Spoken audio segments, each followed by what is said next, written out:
What up, what up? All my scientists, my artists, my philosophers, my geneticists, my roboticists, my biologists, my archaeologists, my astronomers. Let's get busy. This is Ben Busy from the Burbs. 1. Good morning, good afternoon, and good evening, ladies and gentlemen. This is Ben Busy from the Burbs, broadcasting to you from Osaka, Japan. Today, I am joined by my good friend and compatriot, Zanish internet luminary, internet superstar. How's it going today? What's up? Not much. What have you been up to, man? It's been a long time since we last spoke. Kind of been headlonging into the podcast universe. That's right.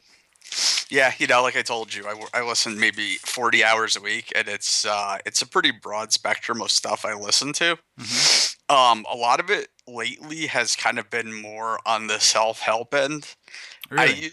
I used like podcasts on psychology and codependency and stuff like that because outside my own personal issues and struggles, kind of throughout my life, I think that they're very relevant to, what's going on, especially in the United States right now culturally. How do you separate the wheat from the chaff, as it were, with that? Because I always kind of I don't know, like self-help, the genre, it's kind of appealed to me on some level, but on others it seems like so contrived, so ad hoc. Like they're just like blah blah blah blah blah blah blah, and then spiral dynamics and your Myers-Briggs personality and blah blah blah blah blah. Like, yeah, most of that stuff is bullshit.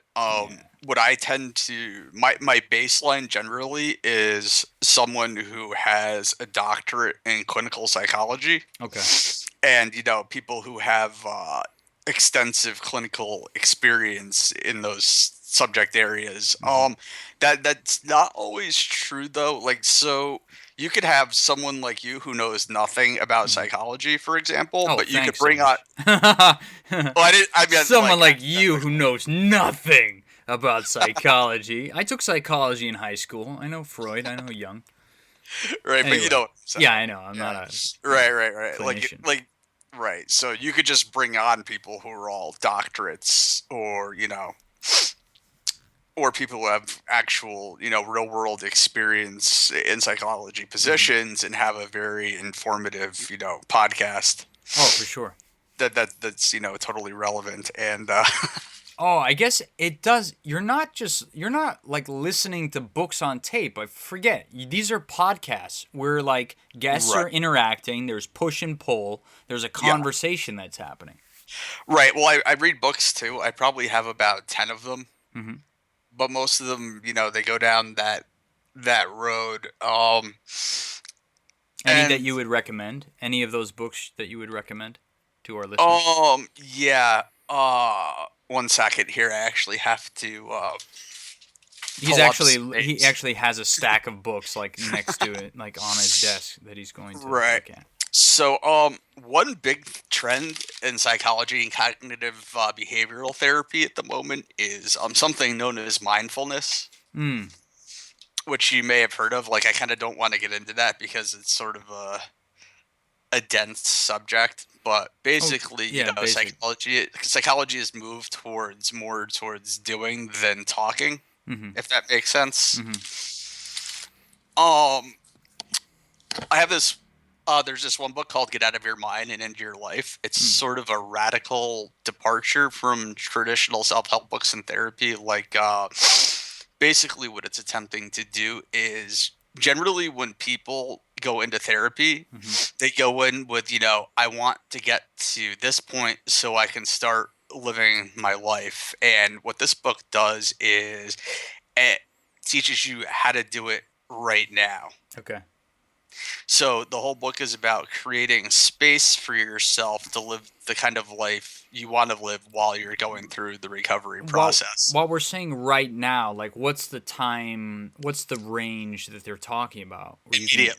Immediately. So you can go from like a state of like kind of mental sickness to a state of like an improving state. I mean, you don't get better in the blink of an No, eye.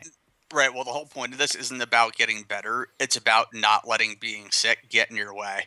Okay. Right. Okay. Yeah. So that's like a reinterpretation of that. Right. Because like it's not like the whole point of the book isn't to help you get better by going through your problems. It's kind of interesting because it really starts to get into nitty-gritty nuts and bolts things. Like it talks about how, a lot of evolutionary psychology, especially, for instance, like people who have panic attacks, like a lot of times they have a lot of triggers that they don't know, because what happens is that when you have a moment of crisis, the brain makes associations with every literal thing that's going on at that moment, and then the brain interprets all those interpretations or all those correlations literally. Okay. Right. And so it goes through, stuff like that, and its role in undermining what we think is possible. So it's getting rather like deep into the actual neurophysiology that underlies these conditions, these states. Yeah, I think that how they have life hacks? Yes. We're starting to get to that point with neuroscience. On like a very nuts and bolts level where you could just read a few things on a webpage and implement them immediately. Yeah, that would be awesome. I mean, what about in terms of technology helping to ameliorate these conditions? What about transcranial electric stimulation? Have you experimented with that? No, I haven't. I don't really know much about that. I know that they've been able to change people's personality traits through electromagnetism. Like they've been able to make people more altruistic. But it makes sense because everything in the brain is electrochemical, right? Right. And so even making affirmations in like let's say you and somebody at work just looks at you a funny way and you interpret it one way. Right. Just by the simple act of like coming up with an alternative explanation. Yeah. Alternative narrative. An alternative, it creates a parallel pathway in the brain, and it stops your brain from like snowballing down this one path over and over again. Just stuff like that. Yeah. It's really fascinating to think about, and it harkens. I mean, it kind of speaks to the notion of like the multiverse and so on and so forth. Like that there are these infinite number. There's this infinite number of possible states of the universe at any given time, and it's just a matter of navigating that matrix of possibility as your own, your one singular cognitive agent yourself. Right. And I think the interesting thing is that if we're going to kind of go to that type of a metaphor or even just analogy, is that, when you start looking at the argument of free will and determinism and biological determinism and like, do we actually have any responsibility or control, and, the distinction between nature and nurture, like it seems like the nature is nurture, and we were like so wrong about it for such a long time. And now the question is how much do we control our own destinies biologically? Because the argument, like the traditional liberal argument is, criminals were raised in these bad situations, they're just hardwired that way. But come to find out that wiring can be rewired. And then, that comes into questions of effective prison reform and Oh, you have to totally rewrite the book on society in the wake of a realization that nature is nurture and so on. But I mean, that I want to play devil's advocate here a little bit because I think it's important to understand that this all be grounded in like empirically, absolutely falsifiable fact or evidence. The notion that nurture would be nature is akin to saying like our dreams create our reality. It's a bit of like the chicken and the egg, which came first. Like, and I've been having this conversation throughout the podcast at various points, wherein you have to consider, well, which is the I don't know the formal term for it. You might know, but the originating cause or something like that. Like it's what Aristotle called the first cause. The first cause. Kind of the unmoved mover. The unmoved mover. If you want to go theological about it, but Right. Like, So what? Here's an interesting question, yeah, right? What if they both arose simultaneously? I could accept that. People have And, difficulty considering that. They want it to be either one or the other, when in fact it could be both. I mean, I think that a lot of that is because of traditional definitions of the human soul. Mm-hmm. And that's kind of beaten into the Western tradition, this Mm-hmm. notion that essence precedes existence. Oh, you're going St. Thomas Aquinas on me. Well, What does it mean? Like, maybe more that Sartre. essence, that essence precedes existence. That nurture precedes nature. Well, I mean, so I don't know how to unpack this in Yeah. a way that isn't going to make the waters even more muddy. There's no way to cleanly unpack it. Like, it's like Right. So I guess if I was to answer that, I would say that. So say if you say existence precedes essence, Mhm. then you're basically saying that something has to exist before it acquires its properties. Mhm. But then it gets muddy because, well, a thing is what it is because of the properties that it inherits, and Mhm. it's just a big it's a big mess. You're like arguing back and forth between Plato and Aristotle, like Mhm. if you want to wind it back that far. And sometimes that might be helpful, sometimes it might make it more confusing.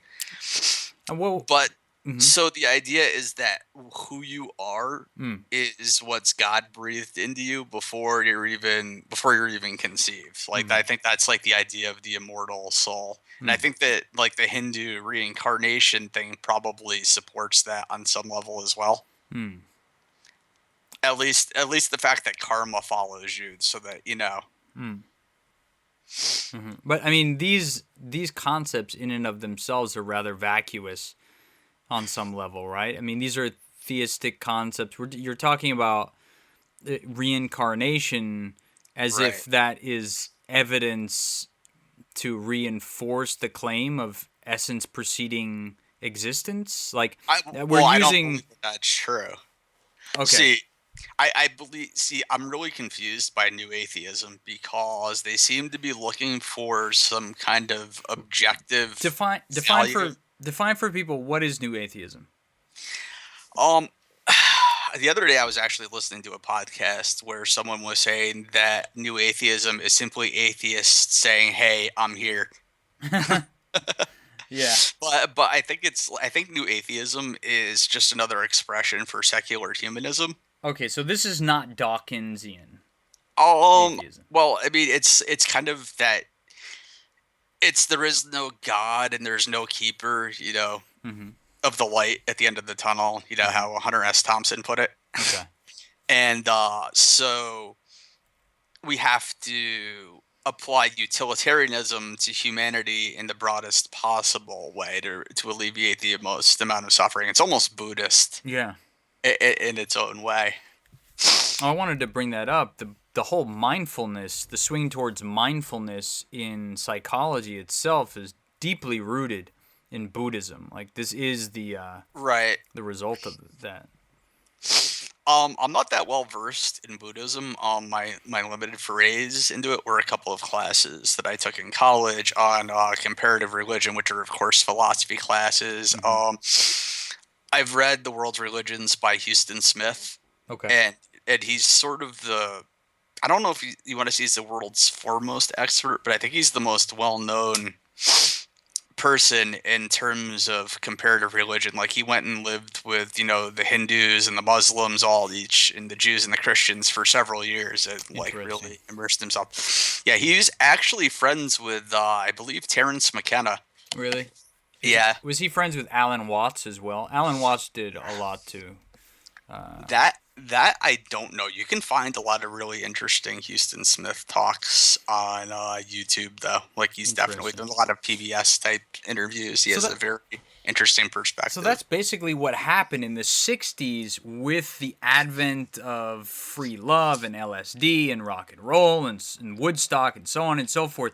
You also had this and it probably was happening even before that with characters like Helena Blavatsky and C.G. Jung wrote about and did a translation of the Yi Jing, which is the Chinese Book of Changes, that divinatory tome that Philip K. Dick so often refers to in much of his nonfiction writing. But you had this explosion of this invasion, this Eastern thought invasion taking place.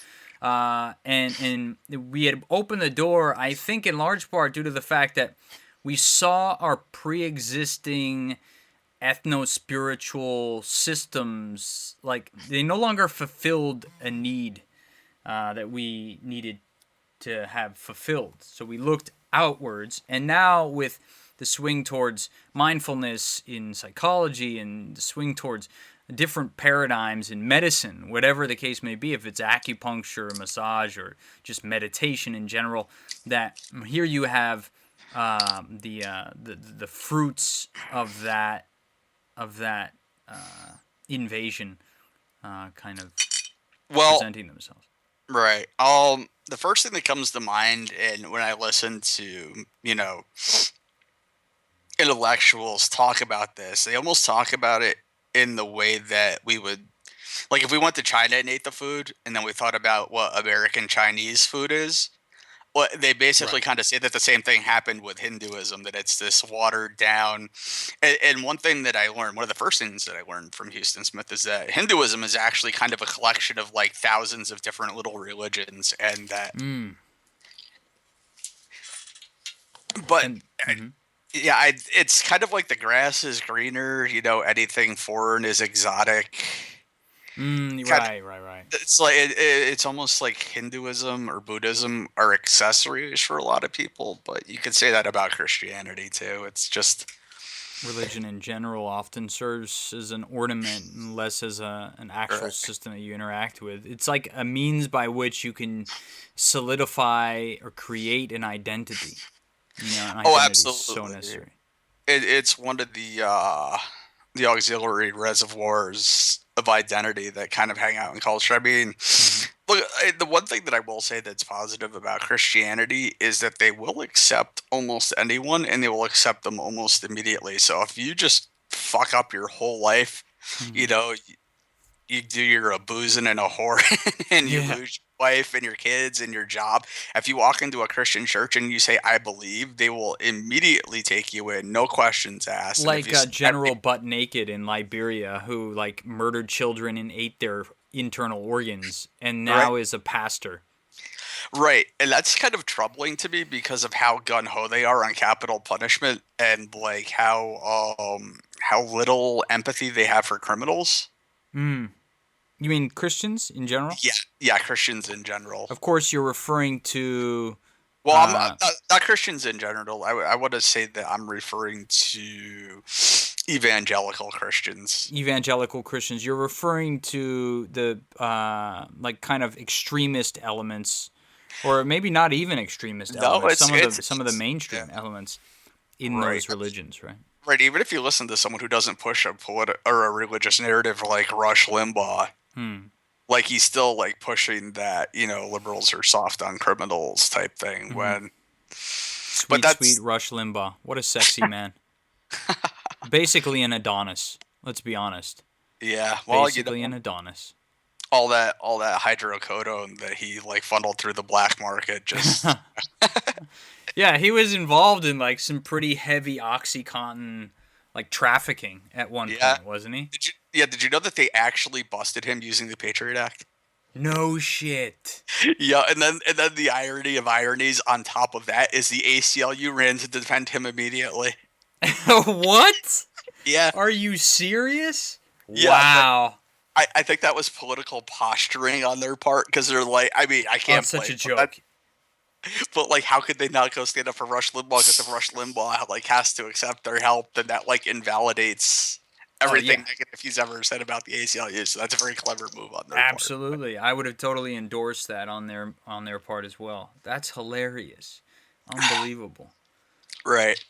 Speaking of radio personalities hawking drugs, on the last episode of the podcast, we were talking about, I don't know if you've seen this, but Of course, you're familiar with Onnit.com, which is kind of Right. like With what's supplements. his right? Aubrey Marcus and Joe Rogan, I think, on that, right? Right. But did you know that Alex Jones has a supplement line? Well, what's it called? Like Helicopter Be Gone? It's called, yeah, no, seriously, like they have some wild names for it. The name of the entire site, it's called InfoWarsLife.com. Well, I think he was hawking survival kits like around Y2K and then again around the time that Bush got. I'm not even remotely surprised. He had a bunch of leftover iodine and like just slapped a bunch of stickers on it. That's how it started. It's like iodine pills, colloidal silver. Yeah, I know some interesting things about Alex Jones that most people probably like. I went pretty deep down the rabbit hole, Really? around 2004, looking to debunk as much conspiracy theory as I could. Do you remember when people thought he was Bill Hicks? I had seen that theory. I'm like, they're different people. That's the dumbest thing. That might be actually dumber than the flat Earth thing. I actually can introduce you to a guy I know online that like tries to convince everyone of the flat Earth thing. I don't know if he's that would be a great trolling person to, but I should definitely interview. I can tell you where to get in touch with him. I don't know if he'd be willing to do this, but he's like that's the thing is those conspiracy theorists. It's in for a penny, in for a pound. Like they'll go for it all. Like Dark Side of the Moon bases, Hollow Earth. Right, yeah, exactly. All of it. That's like so interesting. There's a comorbidity to the craziness where it's like if they believe one crazy thing, then they're certainly going to believe another crazy thing. It's like in the last podcast, I had a discussion about how Lockheed Martin and Boeing have no qualms with Saudi Arabia's horrible humanitarian or crimes against humanity, not crimes against humanity, but humanitarian issues that they have over there. And it's like, well, of course, they build weapons that kill people. Do you think they give a shit about Saudi Arabia, like not having women's rights? Of course not. Right, that's like Penny and pound in. Yeah, it's interesting though. Here's something that most people don't know that isn't specific to Alex Jones. Like this is actually going to be a good segue because I think that the problem that our society's facing is completely mirrored in what I'm about to go into with the mind of the conspiracy theorist. Well, we're in agreement. It's a multiplex. It's a multitude of problems, right? So that here we have one problem. Actually, I think it boils down to something very simple, but it'll take me maybe 10 minutes to get to it. All right, let's hear it. Okay, so I mean, I don't want to have this be one-sided. So like, I'll drop a point and then you can. Okay. Yeah, we'll discuss. Right. So basically, here's the first thing: you have to realize that most modern conspiracy theory that's big is all hacked out of a forged document called the Protocols of the Elders of Zion. Okay, of course you're referring to what was the name of the gentleman that wrote the book? I don't remember now. It's been about 10 or 11 years since I went down this path. But that document is still circulated as fact in Syria, Iran, and amongst militia types in the United States. Right. So I did some digging, and I found out. Well, I'm like, well, who is it in these that's circulating this stuff in the United States? Because William Cooper, who wrote "Behold the Pale Horse," right? Wasn't that where it was most prominently? I'm not familiar with that specifically, but what I am familiar is I came down to a religious sect that's known as the Christian Identity Movement. Oh, God. And they are the church, I believe, of the Aryan nation. Wow. Right. That's what I seem to remember uncovering, 10 or 11 years ago. So Alex Jones at the bottom of the well is somehow connected to the KKK or something? Is that... Well, I mean, no. I've heard crazy people claim that they actually think that he's a sellout because he doesn't talk about. All right, so you have to break this down into two things. There's like the New World Order and then the Jew World Order. Okay. So the Protocols of the Elders of Zion, of course, is attacking Judaism. But from what I've gathered, Alex Jones actually married a Jewish woman, but he never says anything about Zionists or anything like that, I'm told. Ah, That's because he married a Jewish woman, so they think that he's a shill for what I call the Jew world order. Yes. Right, so the plot thickens, yeah. Oh, goodness. Yeah, so basically all this stuff is circulated, but the reason that I'm going down this pathway is because I think ultimately they target people whose identities have been compromised by trauma. Are they consciously doing this, or is this like a hobby for these people, or did they find out that by targeting these vulnerable people that they could pay their bills by doing this? Like, what's the That's impetus? I don't think it's so. I'm sure you've met like the intelligent businessman racist before at Yes, some of point in your course, yeah. life, right? And they may be profiting off it somewhere down the line, but I don't think it's about money. I think it's about externalizing their low self-esteem Mm-hmm. in a roundabout way. Mm-hmm. So it's like pin it on the scapegoat. It's like if only X wasn't happening, then my life would be good. Mm-hmm. But But our whole economy is predicated on that. If I only had more money, then my mm-hmm. life would be good. If I was only more popular, my life would be good. If I was only thinner, better looking, more muscular, Right, we're all constantly looking outside instead of we really should be concentrating on inside. right. But we don't teach that in any level of education in the United States. Mm-hmm. Like they don't teach. So and that feeds into our general problem right now, which is identity politics. Mm-hmm. I remember watching that Suey Park there Oh God. attacking Stephen Colbert, and she said, you as a white man don't have a right to an opinion on this and something. And I had an ex who was actually got her master's degree in religious studies years ago, and she started like saying that white privilege stuff to me. Well, I mean, I grew up without much white privilege. I grew up super poor in an abusive home. I ended up living in a battered woman shelter in an inner city. Mm-hmm. It goes on down the Oh my line. God. Right, but she tried to completely marginalize my experience by boxing me, and Right. that's just how it goes. But that's like low. That the whole thing all ties. I really together. hate that argument. I hate that argument people make where they're like, poverty in Detroit, that's not real poverty. You want real poverty? Go to Ethiopia. That's real poverty, man. You're not in poverty. It's like, That's fuck you. Poverty is fucking poverty. right, and that's just more externalization.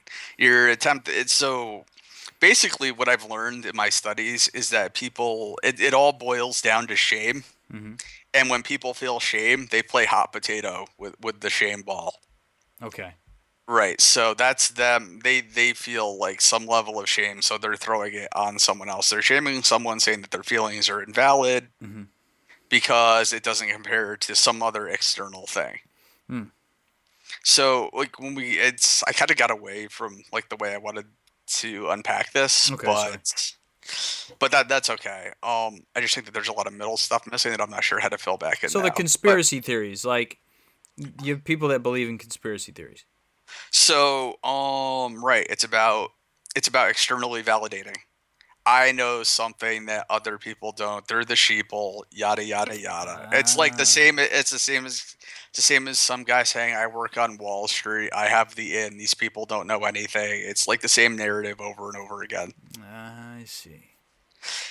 So I think that the overwhelming majority of people have at least some level of low self-esteem because Yeah, the we way all that succumb to this. right, what happens is that at some point in your life, something traumatic happens, Mhm. and you're not old enough to process. Right. But your brain puts aside everything that goes along with that, and you stop developing down that path. So you end up with uneven people. Mm. Well, how are And you supposed to deal with traumatic situations? Like, right, so the main thing with dealing with traumatic experiences, in my view, is that the first thing that you have to recognize is Mhm. that whatever happens to you does not inform your worth as a person. mm. That's such a key thing Mm-hmm. because so let's say you get bad grades in high school, right? Mm-hmm. So it's like I feel bad because I got bad grades. Mm-hmm. That's okay. but it always goes the step further. I feel bad grades, so I'm X kind of a person. Mm. So once you take that next step, then you start the victim narrative shame spiral. I see. If Right, where you you're- don't feel that victimization, if you don't enter that spiral, Right. is it still trauma? Like, when does it become trauma? For example, if someone's grandparent dies when they're very young, is that Mhm. is that a traumatic experience? It can be if that experience devalues their own inherent self of worth. Well, I mean, it's all trauma, but it doesn't become like a trauma disorder until you start letting it inform your worth. So like here's kind of the classic example. Lots of children are actually the parents. Mhm. So their parents neglect the kids, so the kids they end up feeling like they have to earn things from their parents. And so it creates kind of a pattern, and eventually they have to do things, and they do so much for the parents that they themselves actually become the caretaker. Right. Right, and There's that like sets this up inversion of roles that takes place. It's flipping. right, and so eventually that narrative kind of snowballs past adolescence into adulthood, and you have people who neglect all of their own needs in lieu of they feel like they have to earn things from other people. And so they spend their whole life in service and they stop becoming authentic people. They create this like sort of false self that's people pleasing and attention seeking and stuff like that. And I think that if you look at how 12-step programs work, like it totally like falls in line with kind of that. Like it talks about, you have to surrender like this people pleasing to an external power or whatever. Your higher power could be a rock or whatever. But I think that when you look at conspiracy theorists and social justice warriors, that they're just two different offshoots of the same vein. Interesting. I think that when you look at them, like, so I'm special. I'm proving my worth out in the world because I'm in the know and you're a sheeple, Right. or because Yeah, I they're care very more similar. than you. I care more than you, Right. or I'm an atheist and you're an idiot religious person. It's Right. all the same thing, man. It is. It is. Right. And now that you mention it, now that I think about it, conspiracy theorists, social justice warriors, hardcore atheist, hardcore Christian, hardcore Muslim, like they're Right. all kind of cut from the same cloth. It's the Right. same personality type. It's all the fake self. Right. It's latching on to one thing or another to validate. I call it validation by invalidation. Yes. Right. So you're validating yourself by invalidating other people. Like people do it with money too, or with social status, and that's completely what's wrong with the West in general. This is not just a Western phenomena, though. We see this kind of behavior, I think, throughout humanity. Probably even in tribes that don't even have concepts of being able to lie. Like, that's what I wonder. Like, is this written into our DNA? And if so, what evolutionary purpose does it serve? I think that when you have small tribes, it doesn't have the same impact as when you have global social media. And you have people. I think the larger the herd, the deeper the cascade. So it's scale dependent then. Yeah, I totally think so. But I think that the United States specifically is way more vulgar with how we present this, and I think it's way more systemic in our culture. Evolutionarily, what is this indicative of? Of a decay, or it's got to be serving some evolutionary purpose. It's like my contention. I actually think that it's a counter evolutionary purpose, or Interesting. not evolutionary purpose, but the way that the way I want to frame this is essentially, I mean, this is just more to my argument of existential nihilism, which I didn't get into really, but You'll have to define that for us. all right. So existential nihilism, which I think has to be the default position for any atheist, is the idea that there is no intrinsic meaning in the universe, and if the universe just happened, then how can meaning precede consciousness? Because it's like that hierarchical thing. So you have that's existence precedes essence. Well, then you're not saying that there's no meaning. You're saying that you define meaning. You create the meaning. Right, because meaning isn't in the realm of a priori. objects. Yeah. Right. It's not in the realm of objects. Like Sartre gets into that later on in Being in Time or Nothingness. Sorry, Being in Time is Heidegger. Yeah, Heidegger. But that's kind of like one of the fundamental things of the human condition, and existentialism is sort of the response of, well, what do I do now that I know this? But so I don't know how you can believe that objective morality pre-exists consciousness as an atheist. That's just such a non sequitur. When do atheists state that objective morality exists before consciousness, though? When they try to use empiricism to prove that ethics are biological imperatives.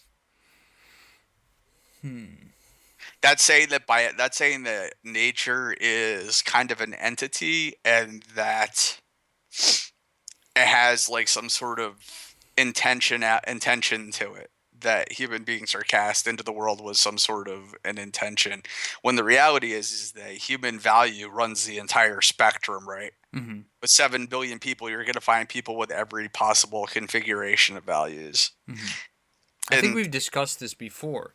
Yeah, we might have. I mean, it gets into the whole natural unnatural dichotomy, which I think is BS.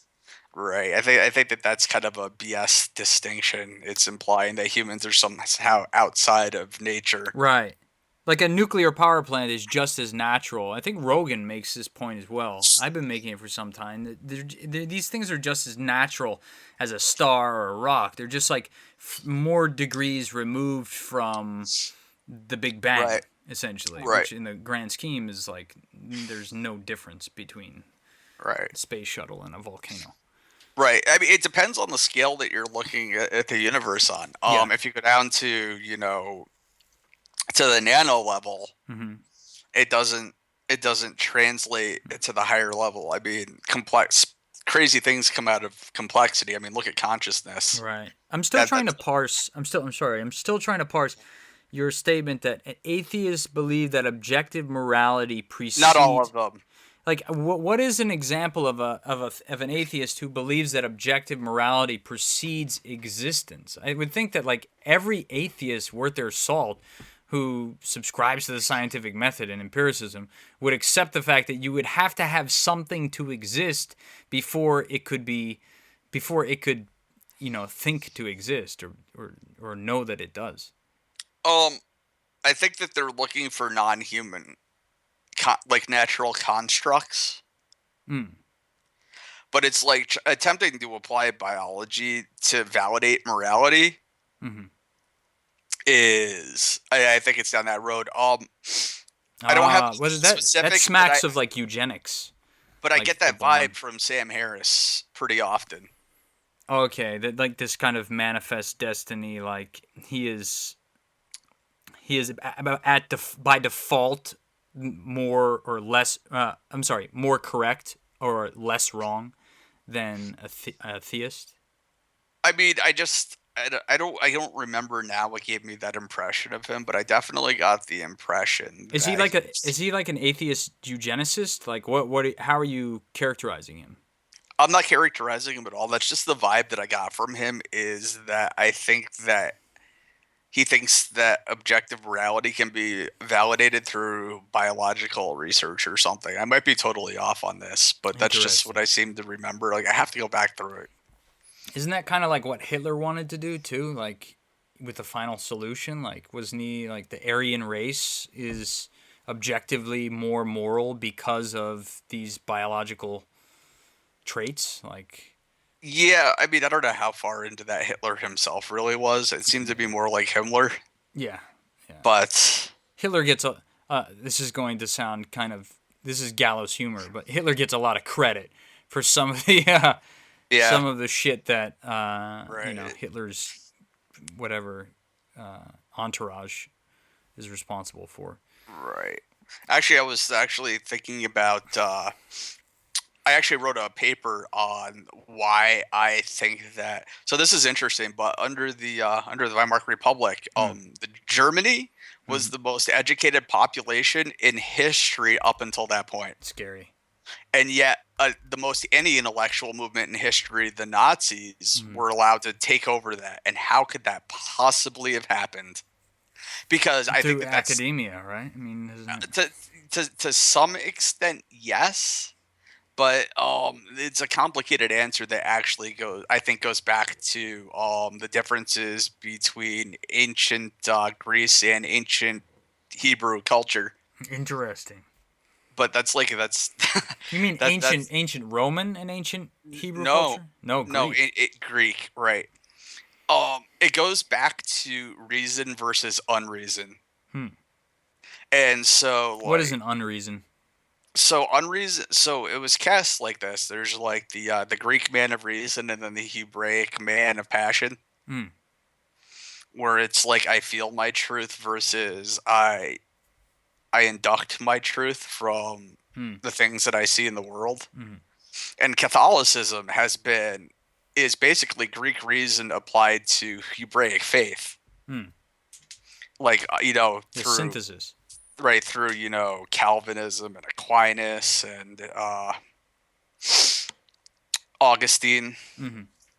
going into scholasticism, and then all that kind of gets cut off in the Enlightenment Hmm. when we start getting in past Descartes Hmm. and into Rousseau and stuff like that. But that's neither here nor there. Kierkegaard. Kierkegaard's kind of a different thing, but Was that it's later? yeah, it's interesting to think about Kierkegaard and his role in existentialism, Hmm. but not I think we're getting like far away from kind of where we're at, Okay. and to scale it back, I think that religion and nationalism Hmm. are both symptoms of the same problem. Hmm. Like, Eh, yeah. So we're correlating here, like social justice warriors and conspiracy right, theorists, religions, major league football teams, and uh, right. what nationalism? It's identity forming belief, Right. and These cause problems. So these both spring forth from the same root, which is what right. I think trauma in childhood, and right. we weren't predisposed to handle that. Like, what's the See, cause? trauma can be very subtle.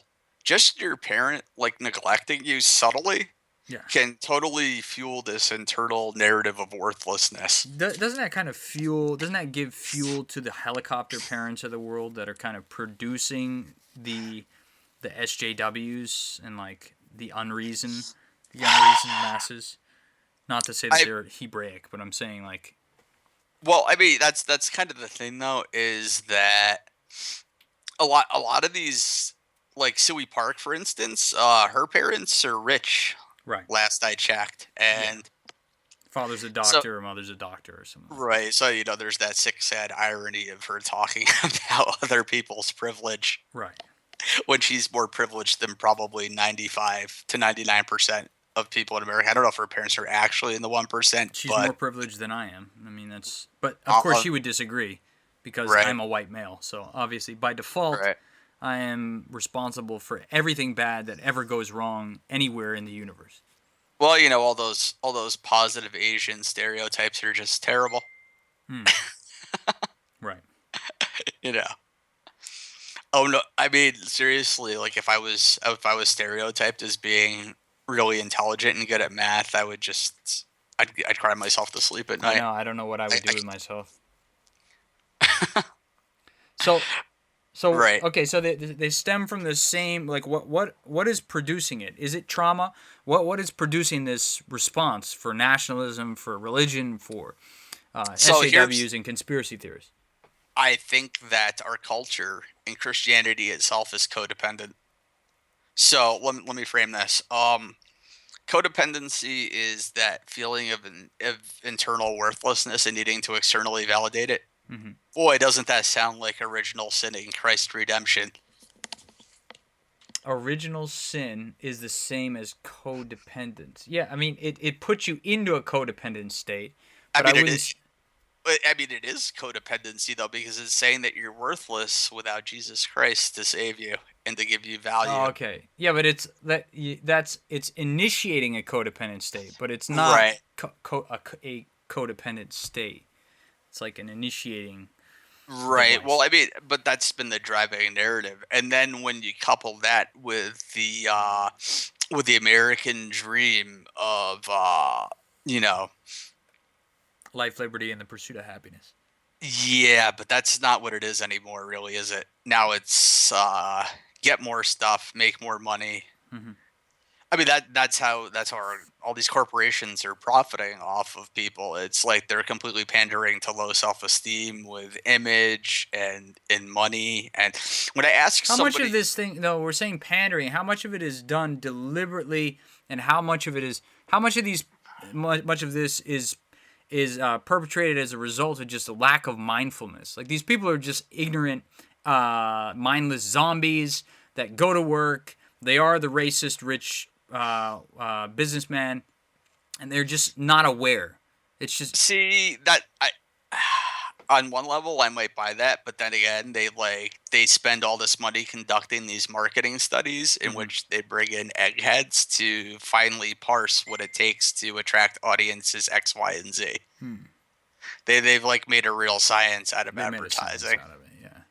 Right. And then when they take propaganda technology, because I do believe that propaganda is totally a technology. I Right. mean, when you think about how governments use it, it's at least an asset of warfare. Is it effective though? I thought at one point marketers realized that the population at large just reached a point of saturation wherein they could no longer be influenced to buy one product over another. That's interesting. But one thing that I learned not too long ago is that so this goes back into worthlessness again. Mm-hmm. So people who are worthless, they tend to become perfect or feel worthless, tend to become perfectionists, Mm-hmm. in that they don't allow themselves to show or display any flaws or faults. Mm-hmm. So they kind of have to be superhuman. Mm-hmm. And in doing that, they believe that they're intelligent and impervious to advertising. And Hmm. studies actually show that they're the people who are the most susceptible to it because they're not on guard for it. They feel like they're immune to it, so they don't look for the subtle signs that they're being influenced and swayed, and then boom, they fall right into the antlion trap. Wow, that's interesting. So someone who's like an egotistical an egomaniac is more See, susceptible to influence than someone who oh, is absolutely. Narcissists are completely beholden to the people that they're trying to impress upon. Mhm. So if you're with someone who's narcissist and you just ignore their narcissistic outcry, their whole underworld crumbles and they go into a tizzy. Wait, say that again because that's really important what you just said. Right. So what happens is that let's say When a you're with a narcissist, narcissist, if you ignore their narcissistic tendencies, right? Because their narcissistic tendencies is to use you as a mirror to prove that they're worth. Because all narcissists deeply feel worthless, hmm, and so it's this sort of ostentatious. I fucked that word up. ostentatious, Ostentatious, yeah, that's ostentatious. it. Right, display. To use, they're hyper vigilant. They're always scanning Hmm, their surroundings and interpreting them along the lines of worth. And I think that society, or at least American society, is doing that. hmm. Conspiracy theorists and stuff like that. Like, how many people do you know, especially on the internet, and especially that you've met in internet chat rooms that turn every discussion into a win lose scenario? Oh yeah, it's almost 100%. Right, and so they're not truth seeking. They're validation seeking. Right. They want to, They they want want a to bumper sticker. they want to win the argument, or whatever. Or people, it's everywhere, man. Like people who have, like, my kid's an honor student, Right. bumper stickers Yeah. and all of that. It's everywhere. They want This- badges. this- They want medals. They want a simple solution to what needs to be a complex solution. And all of this stuff, like I said in the beginning, like I would bring it around full circle, and here we are. Like almost all these social problems are from that. The lack, because it creates a lack of empathy, because you have a black hole inside of you and you're trying to fill it with all this external validation that doesn't allow you to connect to other people. It's a giant cock block for any notion of intimacy or vulnerability, which are absolutely required for making, real human connections and seeing what's going on inside other people. And I was just reading this book the other day where it draws the distinction between weakness and vulnerability. And one of the main problems we have in this country is that we equate the two.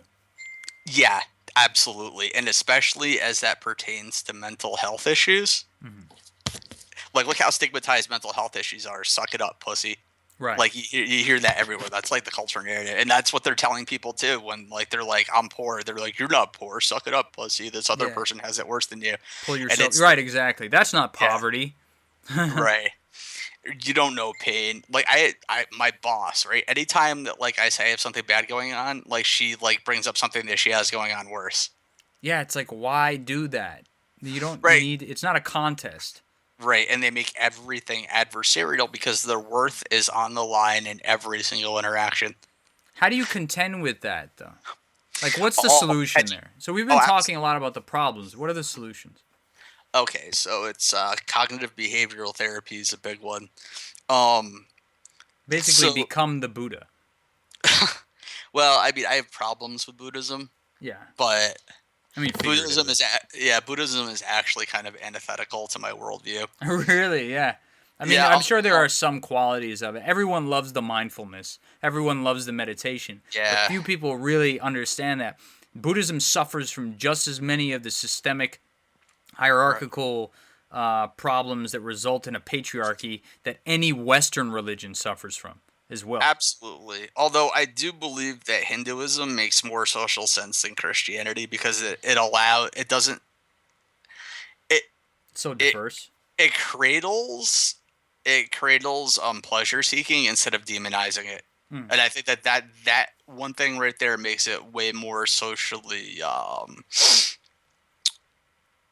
like healthy for society. Yeah, absolutely. Like when you repress, you're denying people a part of their authentic selves. Yeah, and then they just go flip out and go fucking crazy.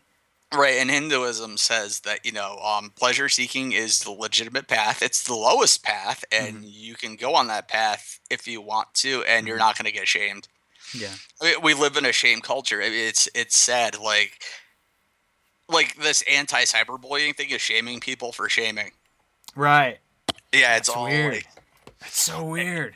But it's all from this thing, man. It's like a fractal looking in on itself. Right. If you really look at this stuff, so from this narrative of people create everything's adversarial. I mean, that's why we have, and I think our financial system speaks to it entirely. It's like completely based on external validation of more stuff equals better life. Right. Which we know if you read any book by any modern economist that works on psychology, you see that basically what happens is the only people who get a long-term boost of any significance from a wealth bump are people who basically go from shantytown to basically American ghetto living.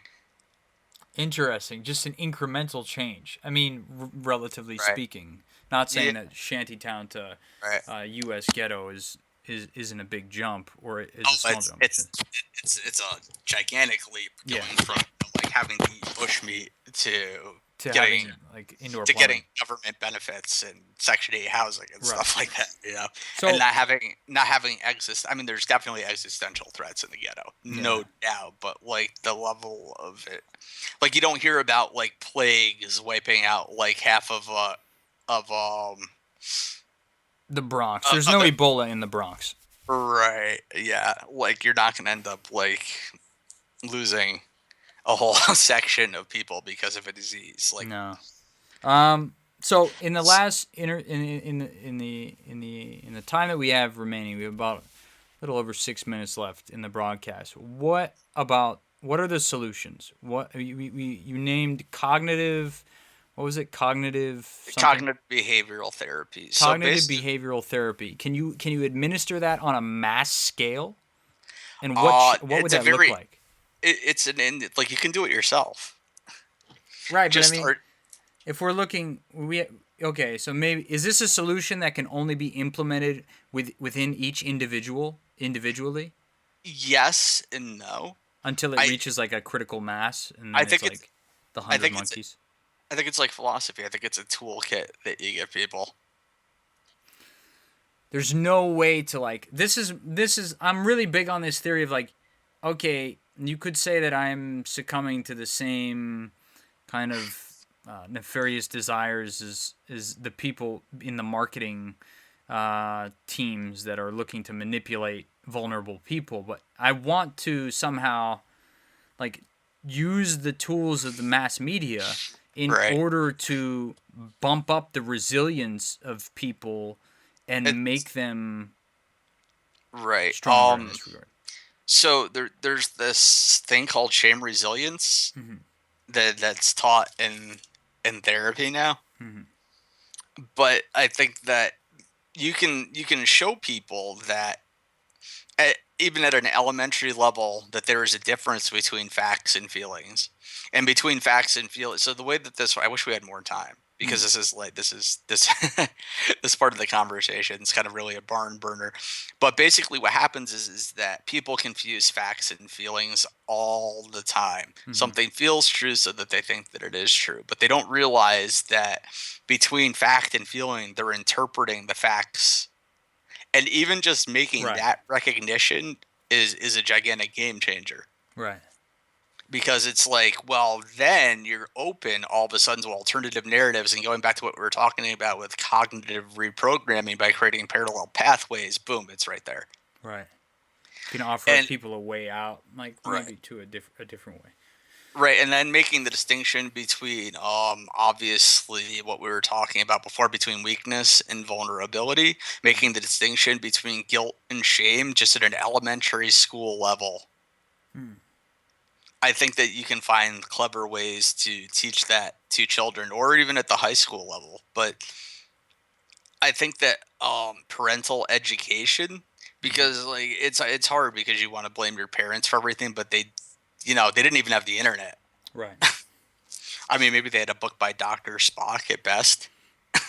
Now, on some level, you do Right. you don't give them a pass, but I mean, you interpret it, you reinterpret it so that you're less critical of them, given the fact that Right. they were only so many tools available to them at the time. They were doing the best that they could. Right. But then some people might say, well, no, you're lawyering it for them. Actually, they had it within their capacity to do this. It takes no special technology, and they failed. We don't need to give old economy Steve's entire generation a pass. Actually, they fucked up. They had the ability, Oh, absolutely. and they squandered that. They squandered their chance. Well, the baby boomers are the rich kid's son. Yes. In the sense that, World War II veterans had like severe existential crisis. They paid with Pearl Harbor, with real threat.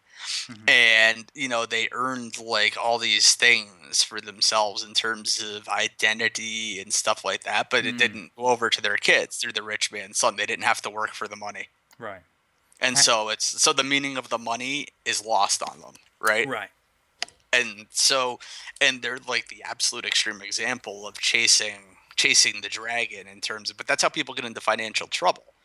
Like when you look at people who win the lottery, like 90 something or 80 to 90% of them, I think I read, don't quote me on that, but are back to their original money level within 5 years, because they're chasing the dragon. They're burning out all their money because they think that money's supposed to bring them, that feeling of happiness and stuff like that, and it doesn't, and they burn through all the money.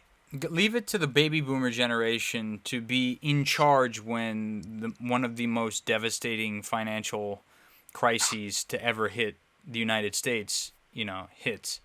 I mean, it's so appropriate that. Yeah, but they caused it, so. Right, exactly. Is what I mean. It's like Yeah. they don't understand the value of money. They're the rich kid's son. They always think that it's always going to be there, so they play fast and loose with it, and they don't understand its true value. So they play fast and lose. And I don't know, like, not to get down another road real quick, but yeah, because we got to wrap it up here. Right, the United States had a good period after World War II where we had no competition because we had the only factories left standing in the world.